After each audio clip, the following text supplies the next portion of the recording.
Magluluto po tayo ng chicken curry. Maglalagay na po tayo ng 3 tablespoons of cooking oil. And then isusunod natin yung ating 6 cloves minced garlic. Ilalight brown po natin ito. At yung apoy po natin dito ay nasa mahina lang para hindi masusunog yung ating garlic. And then isusunod po natin yung ating 2 medium size of onions, 2 teaspoons of ginger, minced ginger.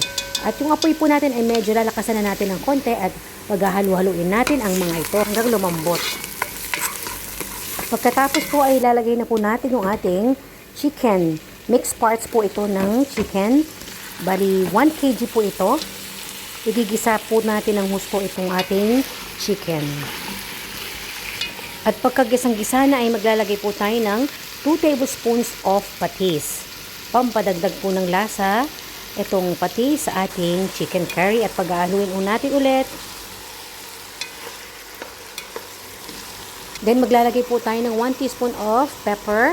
At dito po ay naglagay po tayo ng curry powder ng 1 tablespoon plus 1 teaspoon. So depende po sa atin kung gusto pa natin dagdagan or bawasan nasa sa atin po. At paghahaluin po natin ang mga ito. At pagkahalong-halo na po yung ating chicken curry powder ay maglalagay na po tayo ng coconut milk.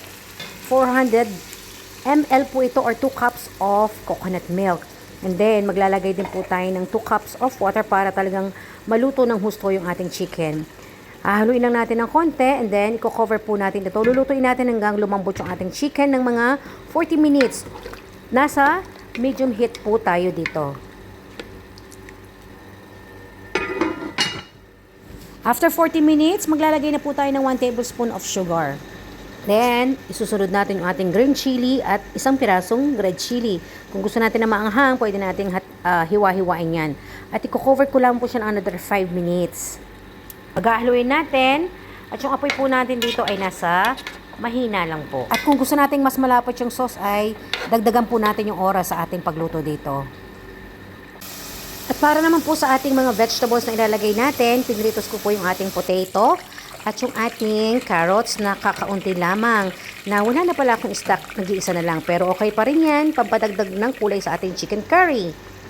At ito po, lutong-luto na yung ating chicken curry. Ilalagay na po natin yung ating pinritos na potato at yung ating carrots. At hindi na po ako naglagay ng asin dito kasi yung curry powder natin ay may lasa na po yun.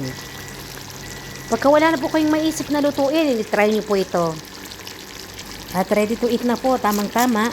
At lunchtime na po dito sa Bahrain. Very saucy at talagang ubos yung kanin natin dito. Salamat po sa panonood at hanggang sa ulitin.